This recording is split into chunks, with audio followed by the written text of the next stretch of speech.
இப்போது அந்த மேலே இருக்கிற வீடியோ நீங்கள் பார்த்துருப்பீங்க. ஒரு பிளைண்டான டர்னிங்கில் வந்து பைக்கர் என்ன பண்ணுறாருன்னா அந்த லாரி மேலே இடிச்சிடுறாரு. இவர் என்ன மிஸ்டேக் பண்ணாருன்னு பார்க்கலாம். அந்த டர்னிங் வந்து ஒரு பிளைண்டான டர்னிங்.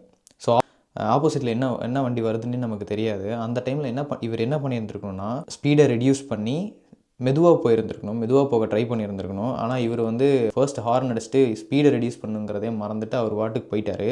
அந்த டேர்னிங்கில் லாரியை பார்த்த உடனே பேனிக் ஆகிட்டார். ஒரு பிளைண்ட் டேர்னிங் இருக்குது அப்படின்னா நம்ம வந்து ஃபர்ஸ்ட் ஸ்பீடை ரெடியூஸ் பண்ணணும். பிலோ 20 km/h ஸ்பீடுக்கு நம்ம போயிட்டோம் அப்படின்னா நம்ம பைக் வந்து நம்ம கண்ட்ரோலில் இருக்கும். அந்த டைமில் டேர்னிங்கும் நம்மளால் ஈஸியாக பண்ண முடியும். எவ்வளோ பெண்ட் இருந்தாலுமே ஈஸியாக டர்ன் பண்ண முடியும். ப்ளஸ் ஆப்போசிட்டில் ஏதாவது வண்டி வந்துச்சு அப்படின்னா நம்ம வந்து பேனிக் ஆக மாட்டோம். பேனிக் ஆகாமல் ஈஸியாக ஹேண்டில் பண்ண முடியும் நம்மளால் அந்த பைக்கை. இந்த ஹார்ன் அடித்தா ஆக்சிடெண்ட்லேருந்து தப்பிச்சிடுவோம் அப்படின்னு கிடையாது.